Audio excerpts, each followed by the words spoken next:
एक बार की बात है। कलकत्ता में एक शंभू नाम का आदमी अपनी बीवी और दो छोटे बच्चों के साथ रहता था। उसकी बेटी का नाम शुभी और बेटे का नाम रोहित था। वो अपनी बेटी को बहुत ज़्यादा प्यार करता था।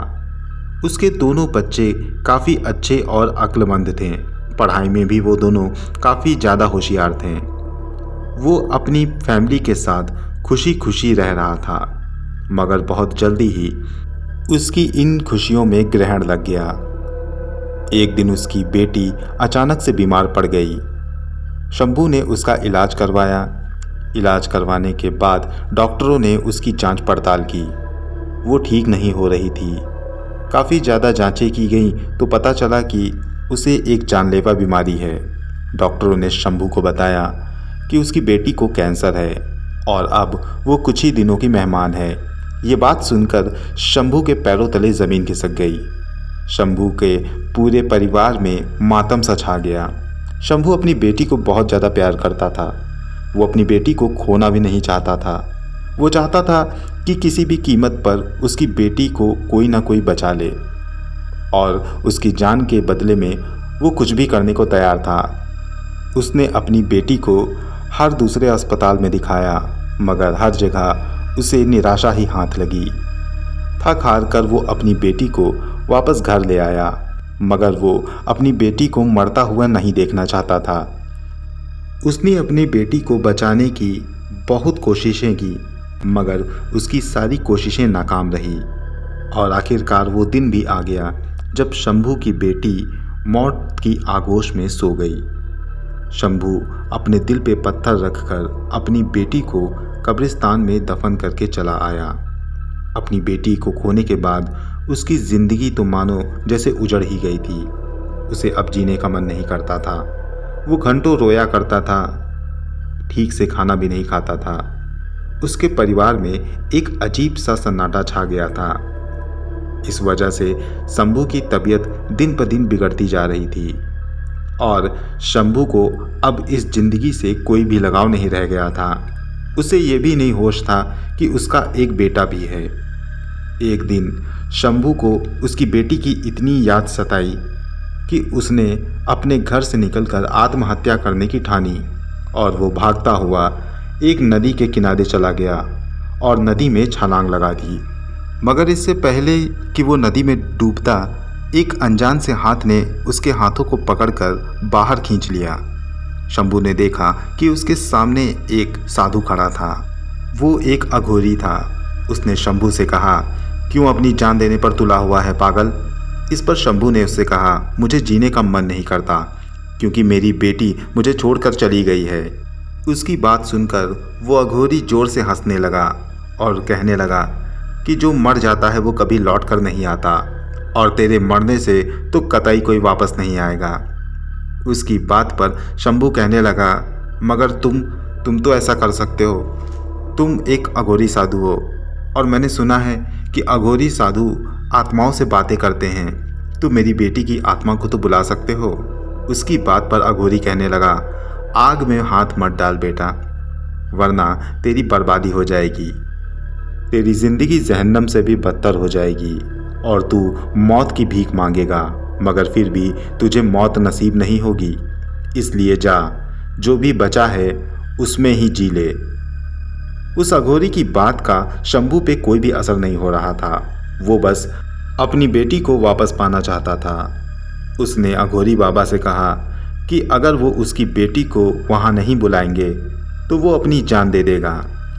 उसकी बात सुनकर अघोरी ने कहा, ठीक है, अगर तू इतनी जिद करता है तो मैं तेरी ये जिद पूरी कर दूंगा, मगर ध्यान रहे, अगर तेरी ज़िंदगी में कुछ भी उथल पुथल हुई, कोई भी अनहोनी हुई तो इसका जिम्मेदार तो खुद होगा।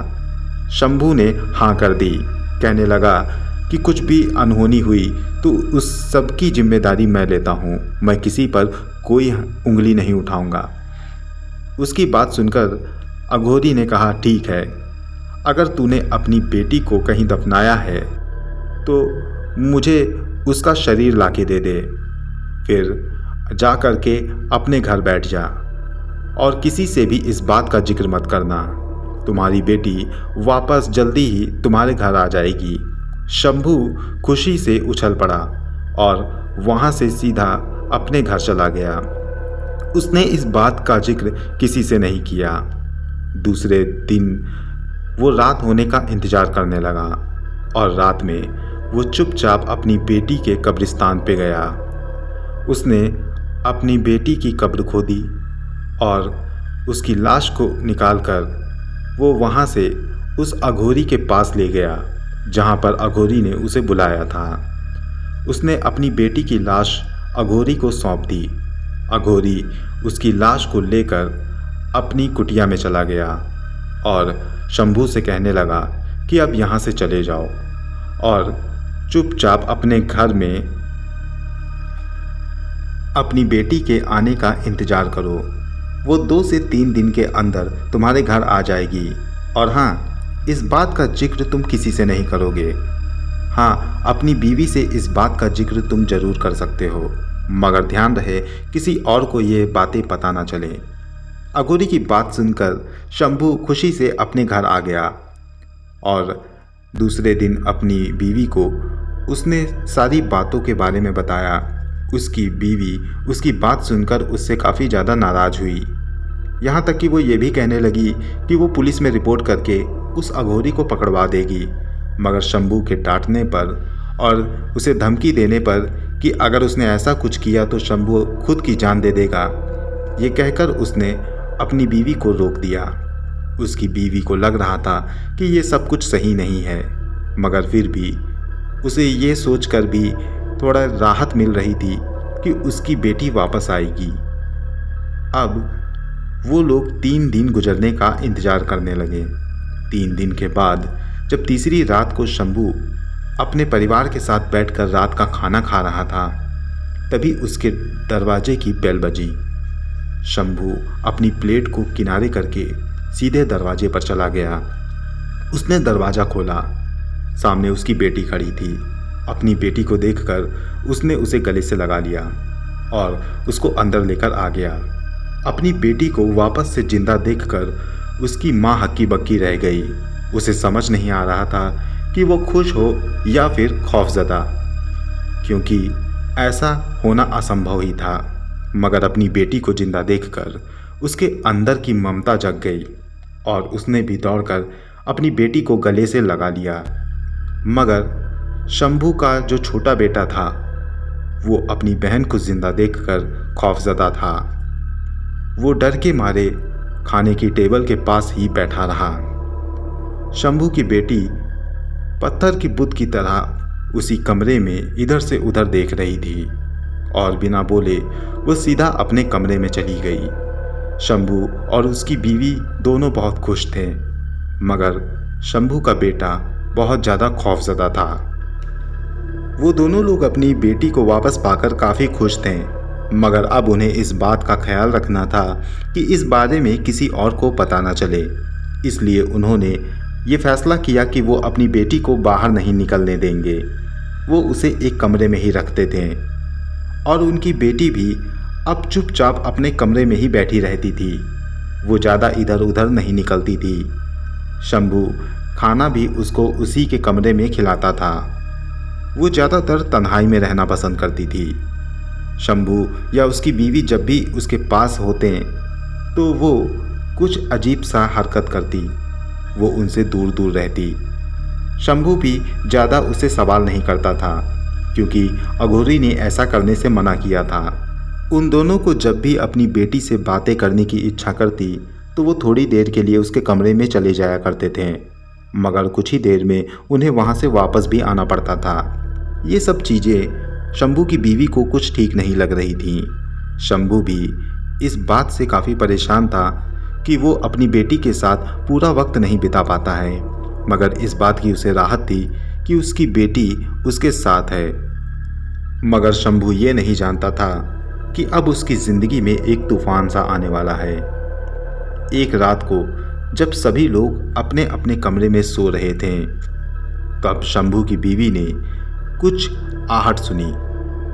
उसकी आंख खुल गई और वो अपने पलंग से उतरकर किचन की ओर बढ़ी, क्योंकि आवाज़ किचन की ओर से ही आ रही थी। वो जैसे ही किचन के करीब पहुंची, उसने देखा कि उसकी बेटी पिंजरे में बंद एक तोते को नोच नोच के खा रही थी। अपने पालतू तोते को अपनी बेटी के मुंह का निवाला बनते देख शंभू की बीवी अंदर से काफ़ी ज़्यादा खौफजदा हो गई और खौफ के मारे उसके मुंह से चीख निकल गई। चीख सुनते ही शंभू और उसके बेटे की आंख खुल गई। वो दोनों अपने कमरों से निकलकर बाहर आए तो जो नज़ारा उन्होंने देखा वो उन्हें डराने के लिए काफ़ी था। शुभी के मुंह में तोते का खून लगा हुआ था। उसका पूरा मुंह तोते के खून से लाल था और वो एक खौफनाक हंसी हंस रही थी। उसकी आंखों में जैसे शोले उतर आए हों। वो शंभू की बीवी की ओर झपटी और उसका गला दबोच लिया और फिर उसने उसकी बीवी के गर्दन में अपने दांत गड़ा दिए। ये सब देखकर शंभू के छोटे बेटे पर बेहोशी तारी हो गई और वो धड़ से फर्श पर गिर गया। शंभू झट से दौड़ा और अपनी बेटी को अपनी बीवी से अलग करने लगा। उसकी बेटी ने शंभू को जोर से धक्का दिया तो वो कई फीट पीछे जाकर गिर गया। न जाने उसमें इतनी ताकत कहाँ से आ गई थी। उसने शंभू की बीवी को भी ज़मीन पर पटक दिया और शंभू के बेटे की ओर वो बढ़ने लगी। उसके ऐसा करने पर शंभू उसकी तरफ फिर से बढ़ा। उसने अपने बेटे को बचाने की कोशिश की मगर एक बार फिर शुभी ने शंभू को इतनी तेज़ी से धक्का दिया कि वो फिर से कई फीट दूर जाकर गिरा और उसने देखा कि शुभी ने उसके बेटे रोहित को अपने पंजों में दबोच लिया और उसे लेकर के ऊपर के कमरे में वो जाने लगी। शंभू ने एक बार फिर अपने बेटे को बचाने की कोशिश की मगर उसकी ये कोशिश नाकाम रही। उसकी बेटी उसके बेटे को ऊपर के कमरे में ले गई और दोनों दरवाजे खुद ब खुद बंद हो गए। शंभू बाहर से दरवाजे पीटता रहा मगर कोई फ़ायदा ना हुआ। अंदर से उसने अपने बेटे की रोने की आवाज़ें सुनी। उसका बेटा कह रहा था, पापा मुझे बचा लीजिए वरना मैं मर जाऊंगा। शंभू जोर जोर से बाहर का दरवाज़ा पीट रहा था। शोर सुनकर उसकी बीवी को भी होश आया और वो भी बाहर से दरवाजे पीटने लगी। दोनों का शोर शराबा सुनकर आस पड़ोस के लोगों की आंखें खुल गईं और वो घर से बाहर निकलकर देखने लगे कि आखिर ये लोग चिल्ला क्यों रहे हैं। उनमें से कुछ लोगों ने बाहर से आकर शंभू का गेट खटखटाया। शंभू ने दौड़कर बाहर का गेट खोला और अपने पड़ोसियों को सारे वाकये के बारे में बता दिया। उन लोगों ने उसके घर के अंदर के दरवाजे को तोड़ने को कहा। लोगों ने मिलकर किसी तरीके से दरवाजे को तोड़ा तो उन्होंने देखा कि शुभी उसके बेटे के गर्दन में अपना मुंह लगाए हुए उसका खून चूस रही थी। ये नज़ारा देखकर आस पड़ोस के लोग भी खौफजदा हो गए। उन लोगों को अंदर देखकर उनकी बेटी कहने लगी, चले जाओ यहाँ से, मेरे करीब भी मत आना वरना मैं तुम सभी का खून पी जाऊंगी। मैं कोई ऐसी वैसी मामूली लड़की नहीं हूँ, मैं शैतान की बेटी हूँ। मैं शैतान की बेटी हूँ और तुम सब मुझे रोक नहीं सकते। अगर अपनी जान प्यारी है तो चुपचाप यहाँ से चले जाओ। उसकी बात सुनकर सभी उस कमरे से बाहर की ओर भागने लगे। उन लोगों ने शंभू और उसकी बीवी को भी उसके घर से बाहर निकाल लिया और उससे कहने लगे कि अब वो उस कमरे में ना जाए और जल्दी ही उन लोगों ने उसे पुलिस को बुलाने को भी कहा। उनमें से कुछ लोगों ने कहा कि जब तक पुलिस आएगी तब तक न जाने इसका बेटा जिंदा रहे भी या नहीं। शंभू को उसी तांत्रिक के पास जाना चाहिए जहाँ से इन सब की शुरुआत हुई। ये बात सुनकर शंभू ने अपनी गाड़ी उठाई और वो उसी अघोरी के पास निकल गया जिससे उसने अपनी बेटी को वापस बुलवाया था। वो कुछ ही घंटों में उस अघोरी के पास पहुंच गया। वो उसकी कुटिया के बाहर गया। अघोरी आलती पालती मार कर बैठा हुआ साधना में लीन था। वो अघोरी के सामने जा कर के गिड़गिड़ाने लगा। उसने कहा, मुझे बचा लीजिए मेरे बच्चे की जान खतरे में है, उसे बचा लीजिए, मुझसे बहुत बड़ी भूल हो गई है। उसकी बातें सुनकर अघोरी ने आंखें खोली और शंभू से कहने लगा, मैंने तुझसे पहले ही कहा था बच्चा कि अगर कुछ अनहोनी हुई तो उसकी जिम्मेदारी मेरी नहीं रहेगी, लेकिन तूने मेरी एक भी ना सुनी। तूने विधाता के बनाए हुए नियमों को बदलने की कोशिश की, इसीलिए तेरा बेटा आज मुसीबत में है। तूने अपनी बेटी के रूह को घर वापसी करवाई है और इसीलिए आज तू मेरे सामने इस तरह से गिड़गिड़ा रहा है। बच्चा, अब बहुत देर हो गई है, अब कुछ नहीं हो सकता। अघोरी की बात सुनकर शंभू और भी ज़्यादा रोने लगा। कहने लगा कि चाहे मेरी जान ले लीजिए, मगर मेरे बेटे को बचा लीजिए। शंभू के बार बार कहने पर अघोरी को उस पर दया आ गई। वो कहने लगा कि अब सिर्फ एक ही रास्ता है, तुम अपने घर में आग लगा दो। उसकी बात सुनकर शंभू चौंक गया। कहने लगा, मगर उसकी बात काटते हुए अघोरी ने कहा, तुम सिर्फ अपने घर में आग लगाओ। अगर आग लगी तो तुम्हारी बेटी वहाँ से निकलकर जरूर भागेगी, क्योंकि अगर उसमें आग लग गई तो वो अपनी सारी शक्तियाँ खो देगी। दरअसल मैं तुम्हें बता देना चाहता हूँ कि जो तुम्हारी बेटी के शरीर के अंदर है वो असल में तुम्हारी बेटी की रूह नहीं, बल्कि कोई शैतानी रूह है। क्या कहा? शैतानी रूह? शंभू चौंक गया तो अघोरी ने कहा, चौंको मत, मैंने पहले ही कहा था कि इस काम में खतरा है। मैंने अपनी तरफ से तो पूरी कोशिश की, मगर कभी कभी शैतानी ताकतें हमें धोखा देने में कामयाब हो जाती हैं। कभी कभी हमारे सामने मरे हुए इंसान की रूह भी शैतान में तब्दील हो जाती है। ये सब बहुत गहरी बातें हैं, लेकिन अभी इन सब का वक्त नहीं है। तुम जाओ और अपने घर में आग लगा दो, वो ज़रूर निकल के भागेगी। जैसे ही वो बाहर आए तुम उसके बदन पे आग लगा देना और अपने बेटे को बचा लेना। उनकी बात सुनकर शंभू दौड़ के वापस अपने घर आया और उसने सभी को ये सारी बातें बताईं। सभी ने आग का इंतजाम किया और शंभू के घर में आग लगा दी। आग की लपटें जैसे ही बढ़ीं, उसकी बेटी खिड़की तोड़कर नीचे कूदी और भीड़ की ओर भागने लगी।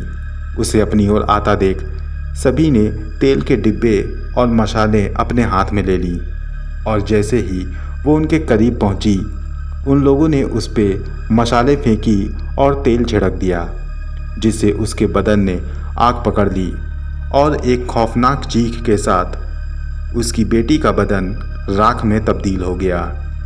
फिर एक काला धुआं वहाँ से उड़कर आसमान में गायब हो गया।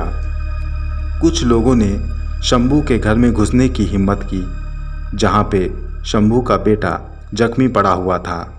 उन लोगों ने शंभू के बेटे को उठाया और वापस बाहर ले आए।